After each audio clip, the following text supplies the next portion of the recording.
Buenos días. Vamos a dar inicio a nuestra sesión general. El día de hoy nos acompaña la doctora Priscila Santillana. Ella es médico ginecobstetra de este hospital y también es profesora adjunta del curso de especialidad de ginecología y obstetricia. El tema que nos va a compartir es interrupción legal del embarazo. Bienvenida, doctora. Gracias.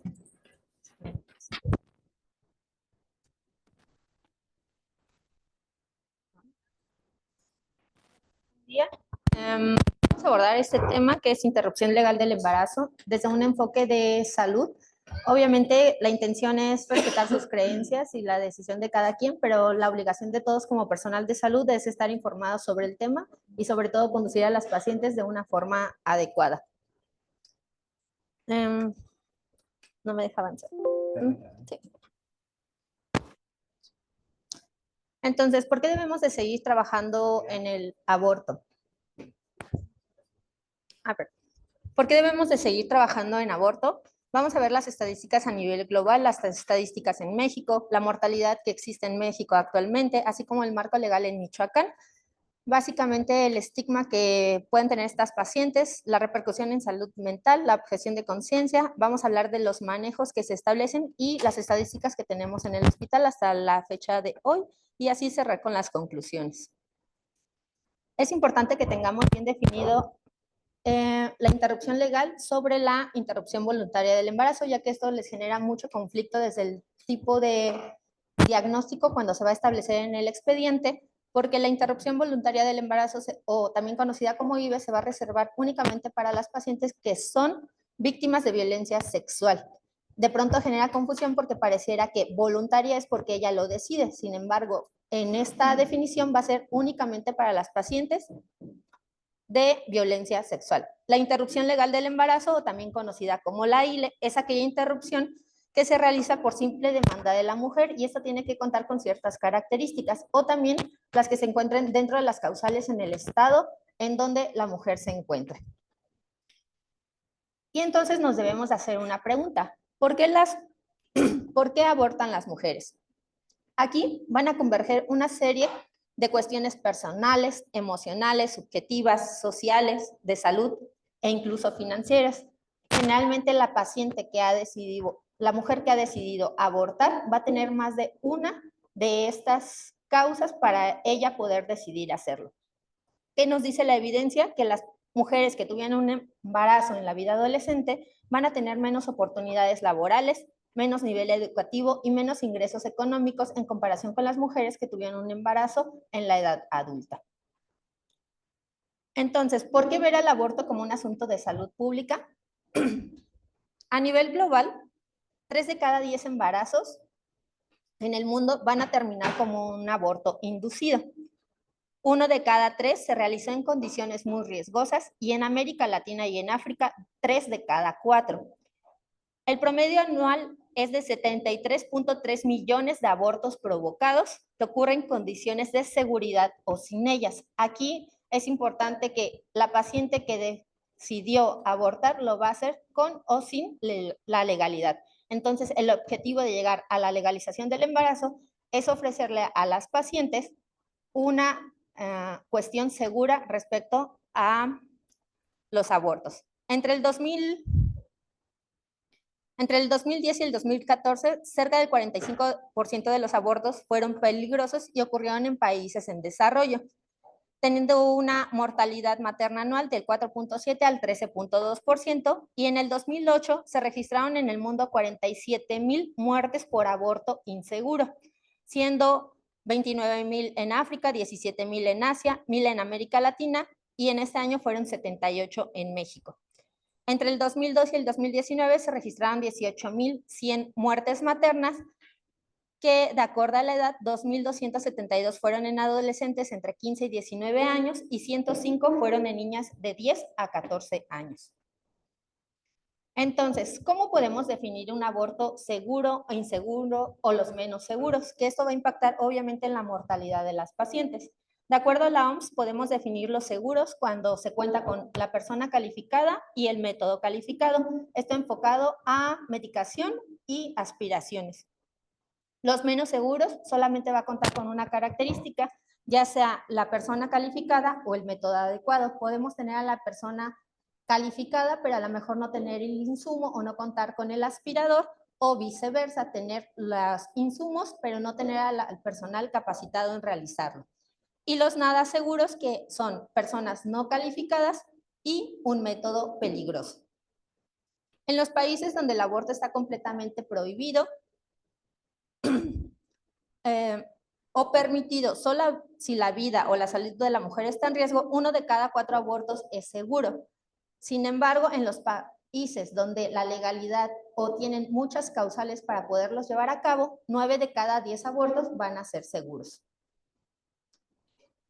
Entonces, las tasas más altas de aborto se registraron en países en donde el aborto está legalmente restringido, con aproximadamente 49 millones en países en vías de desarrollo y 6 millones en países en desarrollo.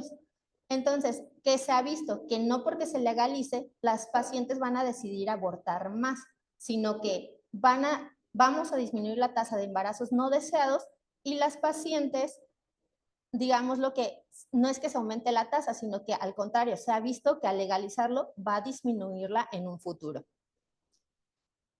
De acuerdo a la tasa de mortalidad en las estadísticas de Estados Unidos, vemos que por cada 100,000 eventos reproductivos, ellos tienen una tasa del 8.8 de mortalidad de un nacimiento a un producto vivo. Y cuando se hace un aborto inducido en condiciones de seguridad, la tasa de mortalidad va a ser del 0.6%.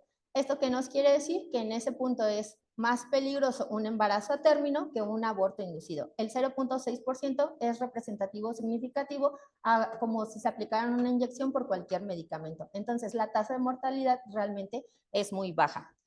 También de qué va a depender las tasas de mortalidades, dependiendo de las semanas en las que se encuentre la paciente. Si es menor a 8 semanas, la tasa puede disminuir hasta un 0.1%, y cuando se encuentra entre la semana 9 y 10, es alrededor de un 0.2%, y entre las 11 y 12 semanas se puede llegar a elevar a este 0.4%, pero realmente es muy bajo.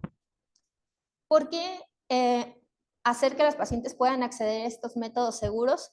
Va a tener un impacto obviamente económico, ya que a nivel mundial se estima que el costo anual del tratamiento de las complicaciones por aborto llega a ser de 533 millones de dólares por complicaciones. Sabemos que las complicaciones más frecuentes pueden llegar a ser hemorragias, sepsis, que pueden condicionar a una morbilidad muy alta en las pacientes que sobreviven a un aborto complicado.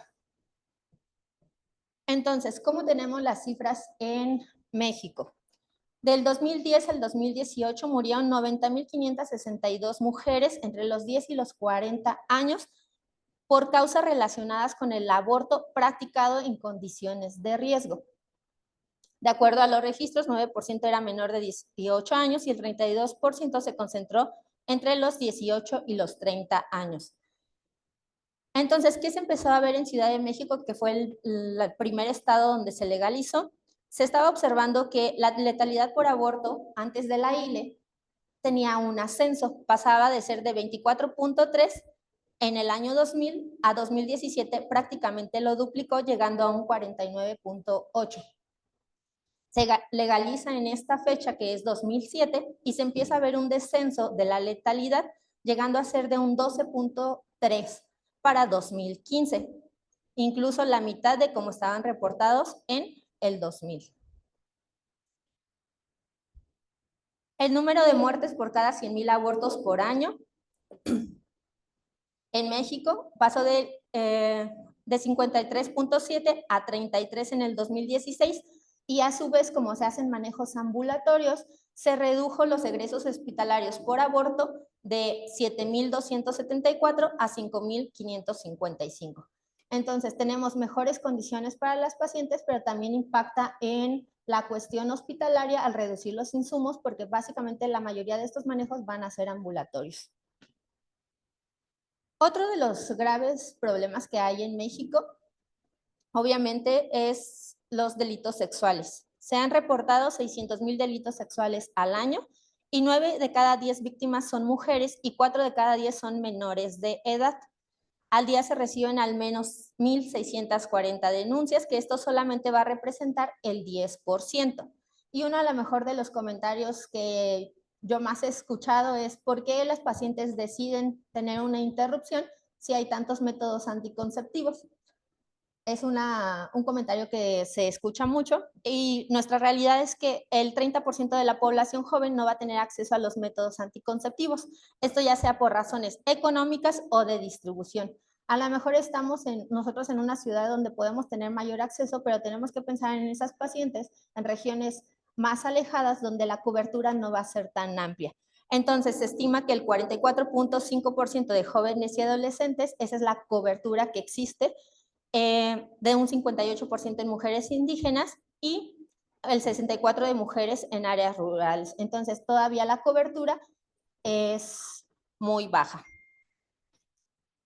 Entonces, en Ciudad de México, cuando se legaliza en 2007, hace 18 años, hasta el momento se han tenido 277.268 inducciones en embarazos menores de 12 semanas específicamente.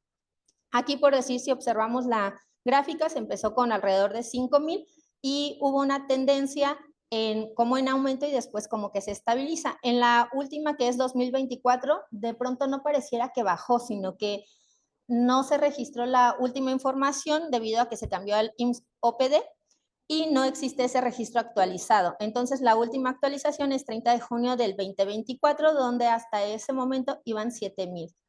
¿Qué es lo importante en esta cuestión con Ciudad de México? Tenemos 18 años de legalización en Ciudad de México y de estos 277,000 no se ha reportado ninguna muerte materna por inducción legal en condiciones de seguridad en Ciudad de México en embarazos menores de 12 semanas. Entonces, ellos han demostrado año con año que el hacer el acceso seguro reduce la mortalidad e impacta en reducir esa mortalidad en las pacientes cuando acceden de una forma segura. Entonces, si lo vemos en proporción, no tener ninguna muerte materna lo impacta directamente. Entonces, ¿por qué seguimos teniendo muertes maternas por aborto? Aunque México lo demostró desde 2007 conforme avanzó, las restricciones, las cuestiones a nivel nacional, donde la legalización ha ido como a pasos muy lentos, o sea, nosotros nos legalizamos el 10 de octubre del 2024, prácticamente 18 años después, a pesar de que tenemos la legalidad y que los últimos estados, por decir que son Campeche, Yucatán y ayer lo legalizó Durango, aún así faltan estados donde se debe hacer la legalización, pero a pesar de la legalización sigue habiendo falta de insumos y de personal que esté capacitado para llevar a cabo estos procedimientos.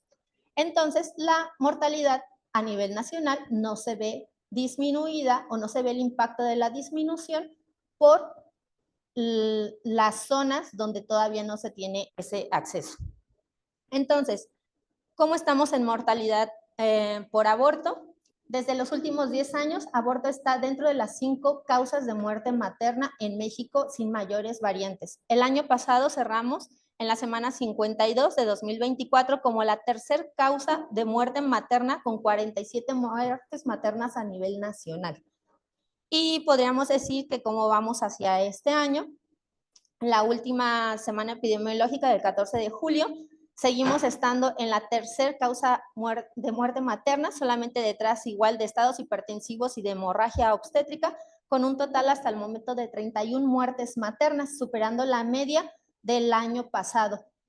Siendo en proyección, todavía podríamos llegar, porque estamos a mitad de año, alrededor de 60 muertes maternas, que superaría las 47 del año pasado. Entonces, insisto en la cuestión, nos estamos legalizando cada vez en más estados, pero no se ve el impacto en la disminución de la muerte materna en estas pacientes. Entonces, aquí la cuestión es, ¿por qué no avanzamos a ese ritmo? Una, muchas veces el desconocimiento del marco legal en la atención del aborto seguro. El que se legalice y como personal médico no nos obliga a hacerlo, sino nos obliga a estar informados y poder orientar a las pacientes para que puedan acceder a esto.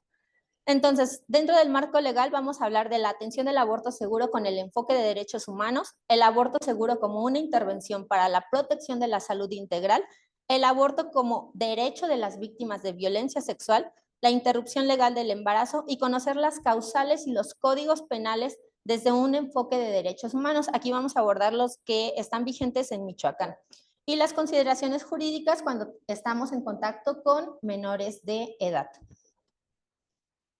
Para la atención enfocada en derechos humanos, uno de los principios básicos que debemos de conocer es el principio pro persona, donde aparte de leer todas estas, el marco legal que está enfocado en el artículo 1 y 4, además debemos de leer la Ley General de Salud, así como la Ley General de Víctimas, los reglamentos, así como los códigos penales estatales y códigos penales federales, porque de acuerdo a esto, nosotros vamos a tomar el que mejor le pueda también convenir a la paciente para que pueda acceder a esta legalidad o que entre dentro del marco jurídico. Entonces, nosotros en nuestros expedientes tenemos siempre que justificarlo bajo este principio, que es que en todo tiempo se va a favorecer a las personas con la protección más amplia de acuerdo a la legalidad que exista. Como una intervención para la protección en la salud integral, ya que esto es para preservar y restaurar la salud integral de las mujeres, niñas y adolescentes con capacidad de gestar. De acuerdo como un derecho de las víctimas de violencia sexual, desde 2016 se estableció que las pacientes víctimas de violencia sexual no requieren de una denuncia penal para poder acceder a una interrupción. Sin embargo, obviamente había mucho desconocimiento o a veces llegaban las pacientes a los servicios médicos y donde el médico para poderle ofrecer este servicio le pedía la denuncia. Entonces, algo que es una realidad y que nosotros lo veíamos en el servicio de ginecología es que teníamos al menos una denuncia penal por semana que veíamos en urgencias. Los residentes lo pueden corroborar, una o incluso dos. A partir de que nos legalizamos, las denuncias bajaron y hasta el momento hemos tenido solamente 3 por violación. Entonces también impacta en los procesos. Aquí el único requisito que se deben de cumplir es que en niñas menores de 12 años, esta solicitud debe de ser realizada por su madre o tutor y en dado caso, como muchas veces en estas niñas los agresores son personas de familia y que los padres no quieren cómo acceder a que se les haga un proceso, aquí el Estado puede absorber la responsabilidad y si ella lo solicita, aunque tenga 12 años, puede acceder al servicio. El único requisito va a ser para prestar el servicio, va a ser una solicitud por escrito bajo protesta de decir la verdad. Esto la paciente lo puede hacer con puño y letra, donde ella nada más tiene que referir que el embarazo es producto de una violación. Tenemos un formato específico que se apega a las cuestiones del marco legal en Michoacán, pero si estuvieran bajo una condición donde no tienen acceso a ese consentimiento informado, va a bastar con puño y letra, así como del testigo, de que ella lo está solicitando. ¿Qué sí es importante? Obviamente, hablando, que ya hablamos de estadísticas, todas estas estadísticas son en sector público, todo lo de sector privado no se tiene. Entonces, también ahí quedamos como en ese hueco. ¿Qué sí es importante? Sector público y privado, en dado caso de violencia sexual, se debe de dar aviso al Ministerio Público. Aquí se le tiene que decir a la paciente que no es con la finalidad de que ella realice una denuncia, simplemente se debe de perseguir como víctima de violencia, porque ellas muchas veces no quieren prestar una denuncia, pero nosotros estamos obligados a la notificación. Y una de las cosas que cambió en cuestión de violencia sexual es que no va a existir un límite gestacional en la ILE. Entonces, la paciente que sea víctima de violación sexual puede requerir o pedir la interrupción en cualquier edad gestacional. Obviamente, dependiendo de la edad gestacional, es el proceso como se va a llevar a cabo. ¿Por qué no tiene límites gestacionales? Porque generalmente son las mujeres pues están bajo coerción, pueden tener miedo a expresarlo y por eso que exista una mayor demora en llegar a una solicitud. La interrupción legal del embarazo, pues esta es la que decimos que la paciente simplemente si cumple con la causal, ella lo puede solicitar aunque no se cuente con alguna otra y que es hasta las 12.6 semanas cumplidas en el estado de Michoacán a partir del octubre. Las causales vigentes en Michoacán las tenemos por violación, que es de lo que acabamos de comentar, imprudencial o culposo, malformaciones congénitas o congénitas graves del producto. Aquí generalmente nos van a pedir para que nosotros podamos justificar en el expediente clínico, es el reporte de donde se pueda expresar la sobrevida o los riesgos que pueda tener de mortalidad a temprana edad, o la cuestión del por qué se sugiere la interrupción. Esa puede ser, por ejemplo, si por el médico materno fetal, que no puede expresar que va directo a una interrupción, pero sí expresa la probabilidad de supervivencia que puede tener, y con eso es suficiente para nosotros. Aquí algo que causa mucho conflicto en lo de malformaciones genéticas, en Michoacán o en México no está legalizado para síndrome de Down. Hay países donde sí está, pero en los demás no se ha legalizado porque se entra en un dilema de ética sobre esas personas. Entonces, aquí de pronto hay muchos pacientes que lo solicitan por síndrome de Down, pero no son causales para interrupción. Por grave daño a la salud, que la mamá tenga una condición donde por enfermedad no pueda continuar el embarazo o que no pueda recibir un tratamiento oportuno para alguna enfermedad, y entonces la interrupción sea una de las vías para poder acelerar ese tratamiento. La inseminación artificial o no consentida, causas económicas graves. Aquí en Michoacán, lo que como requisito en económicas graves, lo requiere que al menos la mujer tenga que tener 3 hijos vivos. Y hasta octubre, pues a solicitud de la persona embarazada, hasta las 12.6 semanas de embarazo cumplidas. El enfoque a niños y a adolescentes, debemos estar y conocer bien la norma 047, que establece la atención de calidad en salud sexual y reproductiva para niños y adolescentes de 10 a 19 años. Esta norma nos habla de cómo debemos de llevar a cabo la atención siempre bajo estos 3 principios: la no discriminación, incluyendo la edad, interés superior de la niñez y el reconocimiento de las capacidades evolutivas. Esta norma establece que si el menor de edad acude sin los padres para solicitarnos cualquier intervención, lo podemos hacer sin el permiso del padre o tutor. Arriba de los 12 años, la legalidad no lo permite. Y que es algo que vemos con consentimientos informados o cuestiones de ese tipo, que donde el familiar sí es responsable y tiene que firmar, pero sí, nosotros tenemos un procedimiento que no podemos demorar por la atención o restablecer la salud en ese niño o adolescente, no requerimos el consentimiento al 100%. No sé si me explico, como que tenemos que anteponer la seguridad del niño y el adolescente, no retrasándolo por la autorización de los padres, porque esto está expresado en la norma y eso es lo que nos protege legalmente para poder ofrecer el servicio.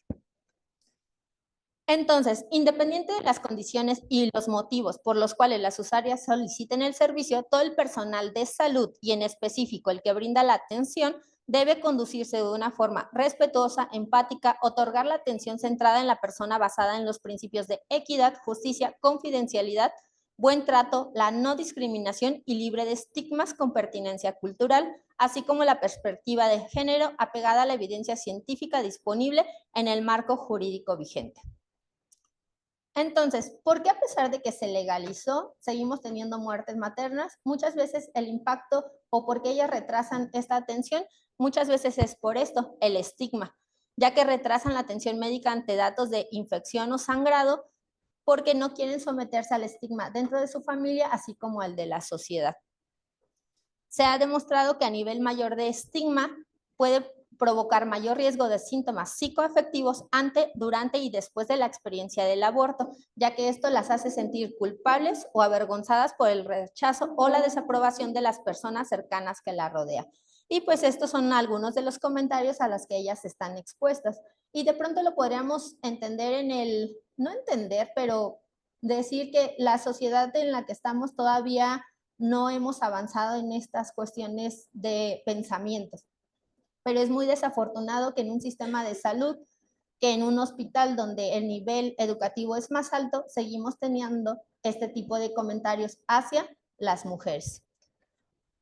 Entonces, desde el punto de vista del aborto y la salud mental, en condiciones legales y seguras, no se relaciona con el desarrollo de trastornos mentales. el estigma y el juicio social para abortar aumentan el riesgo de un embarazo no deseado. El estigma es el que puede provocar cuestiones psicoactivas, pero no el acceso o cuando la paciente está segura de hacerlo y lo tiene bajo una condición segura.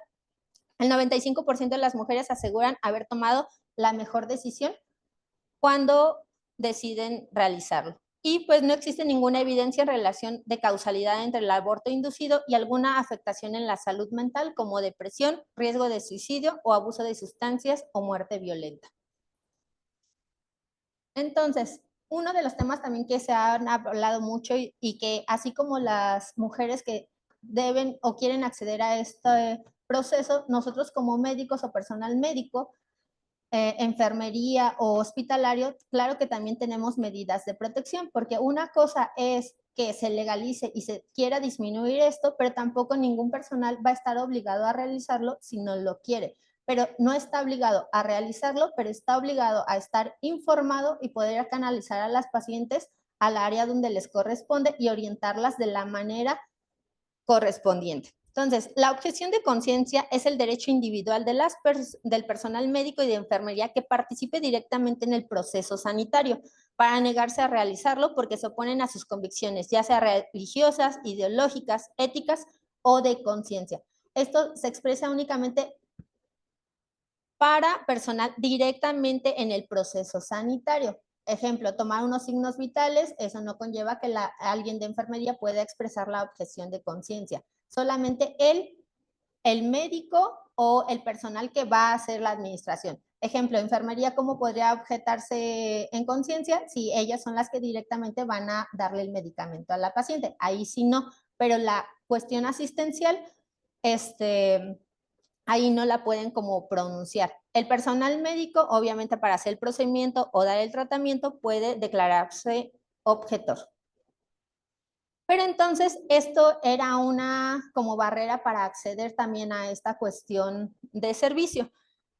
Se hicieron estudios donde se hicieron encuestas para poder o tratar de saber por qué mucho personal se declaraba objetor y básicamente lo que se encontró es que hay una falta de conocimiento sobre las leyes y los protocolos, el temor de tener problemas jurídicos o falta de apoyo jurídico, el juicio de valores de los prestadores de servicio, la edad gestacional y viabilidad fetal, así como la responsabilidad médica.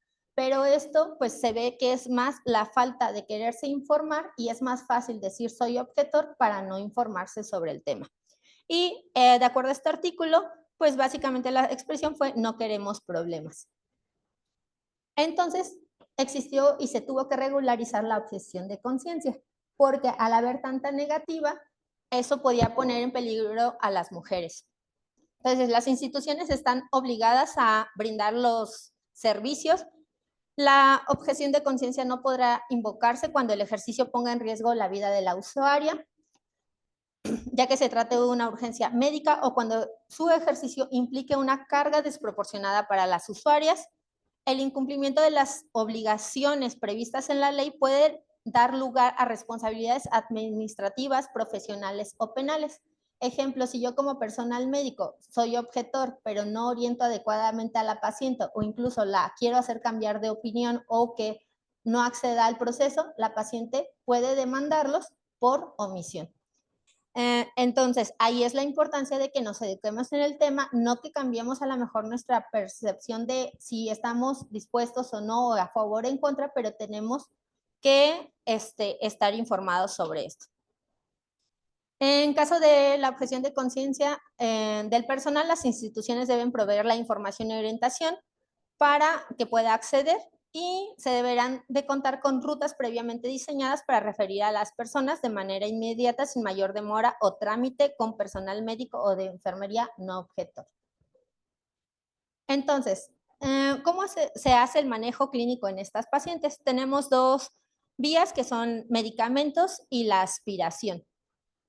Ventajas del manejo médico: se hace de manera ambulatoria, no requiere hospitalización, no requiere de manejos antibióticos, lo que disminuye las tasas de ingresos hospitalarios, reduce las complicaciones y se hacen seguimientos ambulatorios. La aspiración se va a reservar para aquellas pacientes que tengan contraindicaciones a la medicación. Se hacen de manera ambulatoria. Conlleva mayores riesgos desde el punto de vista de hemorragia, perforación, pero es un método eficaz y que estos dos se consideran los estándares de oro actualmente para los embarazos menores a 12 semanas. Lo que sí nos debemos de quitar de la mente y que debemos de estar y ya cambiar el chip es no hacer más legrados.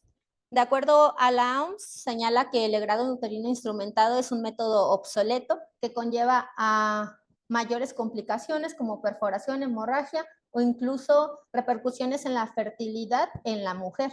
Una de las preguntas muy frecuentes de las pacientes es: si yo hago una interrupción, ¿voy a tener problemas para futuro poder tener hijos?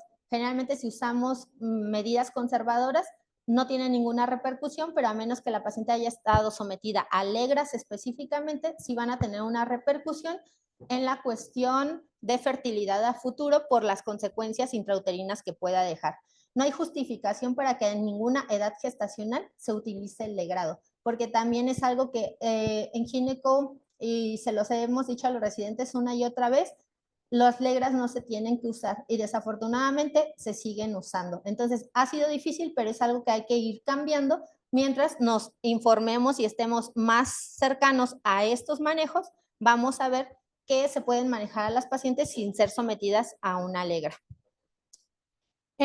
Los estándares de dosificación van de acuerdo a la FIGO, que la última publicación es del 2023, donde la primera elección siempre va a ser mifepristona con misoprostol, que es un manejo médico combinado, que esto se va a hacer de acuerdo a las semanas de gestación. Aquí estamos en legalidad hablando menores de 12 semanas, pero también está estandarizada la dosis de acuerdo a las semanas, esto hablando para interrupciones por violencia sexual. De acuerdo a la paciente, muchas veces se opta por modificar un poquito a lo mejor la dosis, pero eso va a depender de la experiencia de quien lo provee. Pero generalmente estas son las dosis de estándar. ¿Cuál es el problema con el manejo médico combinado? Que la mifepristona es un medicamento difícil de conseguir, que es un medicamento caro y que se considera controlado. Entonces, aquí volvemos a una como de las limitantes de que aunque se legalice, no, las pacientes no pueden acceder al estándar de oro en medicación. Es difícil acceso. Entonces, generalmente se manejan con regímenes de dosificación de misoprostol solo, que es el de más fácil acceso y que tiene un coste económico menor. De acuerdo a la FIGO, también existen las estandarizaciones de dosis de acuerdo a edad gestacional. Sin embargo, en un manejo médico combinado, la tasa de efectividad puede ser de hasta un 95-97%, mientras que de misoprostol solo, las tasas de efectividad son de un 80%, lo que va a conllevar a que las pacientes puedan tener mayores complicaciones como hemorragia o expulsión incompleta, lo que pueda llevar a una complicación como sepsis. Es importante orientar a la paciente sobre la anticoncepción posaborto, ya que cuando lo hacemos de manera conservadora, justamente con medicamentos, el retorno a la fertilidad es inmediato en el siguiente ciclo. La paciente, si no se cuida durante ese ciclo, puede quedar embarazada inmediatamente. Entonces, ¿qué hacemos desde el punto de vista de planificación? Las pacientes, en el momento que se les da la inducción, pueden pasar, si ellas desean implante o algún otro método que sea hormonal inyectable o demás, pueden pasar directamente a planificación para desde ahí iniciar el método anticonceptivo. Solamente para aquellas que soliciten dispositivo intrauterino, la aplicación se hará hasta que se verifique la expulsión completa del embarazo. Entonces, como de la parte final, ¿cuáles son nuestras estadísticas aquí en el hospital hasta la fecha? Puse la estadística del periodo del 2024, con la que cerramos, donde se hicieron legrado por aspiración 383, la dilatación y legrado después de parto aborto 104, con un total de 487 procedimientos quirúrgicos. A partir de que se estableció la clínica de ILE, que fue de enero a junio de este año, que son las estadísticas, se han realizado 135 ILES que han sido manejadas con aborto médico, que es tratamiento conservador ambulatorio. 12 de ellas requirieron dosis adicionales para completar la expulsión, pero ninguna de ellas en este aspecto fue hospitalizada para poder acceder a la medicación. De acuerdo a Al aborto voluntario, que es por violencia sexual, solamente hemos tenido 3 que se trataron con aborto médico y solamente 2 de ellas se completaron con tratamiento médico. Una de ellas requirió un proceso adicional. Legrado por aspiración, se han realizado 6. 2 tuvieron falla, se manejaron con manejo médico combinado, pero tuvieron falla. No está descrito por qué existe esta falla, es de alrededor de un 2%, pero a pesar de que se usa el método más efectivo, no tienen expulsión ni parcial del saco, entonces ellas tienen que ser sometidas a una aspiración. 2 tenían contraindicación para usar medicamentos, una tenía cesárea previa 4 meses antes y otra dispositivo intrauterino, que sabemos que no podemos hacer inducciones con dispositivos, por lo cual fueron sometidas a una aspiración. Y 2 tuvieron una valoración subjetiva, que quiere decir que fueron valoradas donde reportaron que tenían restos, pero por estudio de patología se demostró que no eran restos. Entonces fueron sometidas a un procedimiento innecesario cuando era un aborto completo. ¿Esto de qué nos habla? De la experiencia que pueda tener cada quien en el seguimiento de estas pacientes. La dilatación y legrado después del parto-aborto, 2 fueron sometidas, una IVE y una ILE, que presentaron un sangrado mayor en la expulsión y por eso fueron sometidas. Aquí desafortunadamente volvemos a hablar de dilatación y legrado porque se pudo haber hecho una aspiración independiente de las semanas de gestación. Entonces, en un total tenemos 143 pacientes, de las cuales procedimientos quirúrgicos solamente 8 requirieron de un procedimiento quirúrgico. Esto quiere decir que disminuimos las tasas de ingresos hospitalarios, las tasas de complicaciones. Hasta el momento no tenemos ninguna por sepsis o una complicación mayor. Lo que estamos viendo, aunque vamos en el primer semestre del año, que vamos o estamos enfocados a disminuir el ingreso hospitalario y los manejos que son un poquito más, menos conservadores, lo diría, desde el punto de vista de beneficio de las pacientes. Además que eso, al usar medicación combinada, no requerimos de antibióticos, entonces eso va a repercutir también hospitalariamente a disminuir el gasto de los recursos hospitalarios cuando hacemos este tipo de manejos.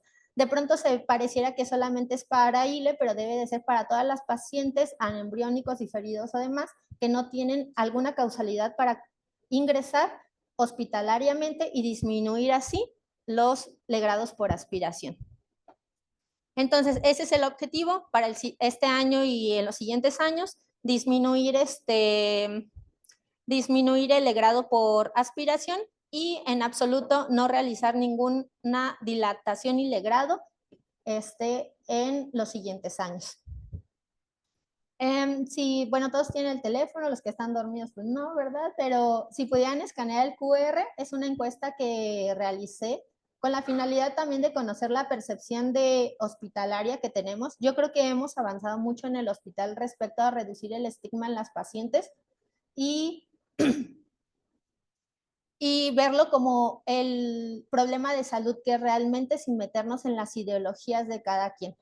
Entonces, si la pudieran contestar y voy a cerrar con las conclusiones. Cuando el embarazo no es deseado, el aborto seguro es vital para la salud y el bienestar de la mujer. El aborto inseguro continúa siendo una de las principales causas de morbilidad y mortalidad materna. El aborto por debajo de las 12 semanas es uno de los procedimientos más seguros en la práctica médica hoy en día. Estar a favor de la libre elección de la mujer, ya que cada año mueren 70,000 mujeres a causa de abortos inseguros y pues la idea no es cambiar las creencias con las que crecimos, es entender el problema de salud y poder canalizar a las pacientes a una atención oportuna. Y eso sería todo.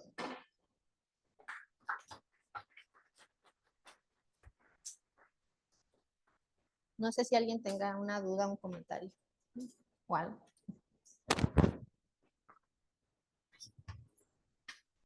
Gracias, doctora. ¿Alguna pregunta o comentario con relación al tema? Bueno, doctora, definitivamente gracias. La información que nos comparte es muy completa y ya lo mencionábamos antes del inicio de la sesión general, cómo ha evolucionado en este hospital la forma de concebir todo este procedimiento, porque sí ha habido unos cambios significativos y tenemos que adecuarnos a los tiempos y a las necesidades de los pacientes, siempre bajo la lupa de salvaguardar la integridad y apegarnos al marco normativo que usted claramente nos señala, sobre todo en el artículo 4 constitucional, el acceso a la salud.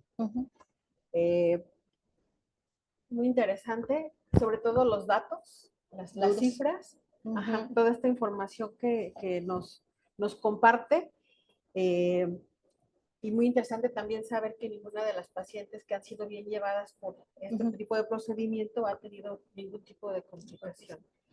Bueno, para mí sería relevante que después de la encuesta, ahorita la termino, nos comparta los resultados para ver cuál es la percepción con relación a este tema. Y definitivamente llevarnos el compromiso de seguirnos preparando y de conocer, porque ya lo mencionaba, si no somos personal directamente relacionado para realizar este tipo de procedimientos, sí tenemos la obligatoriedad de conocer del tema para saber orientar, asesorar a las pacientes y referirlas con el personal adecuado para que reciba la mejor atención posible. Gracias. Pues no me queda más que agradecer su participación y hacer entrega de su constancia como ponente en la sesión general con el tema de interrupción legal del embarazo. Gracias. Gracias, doctora.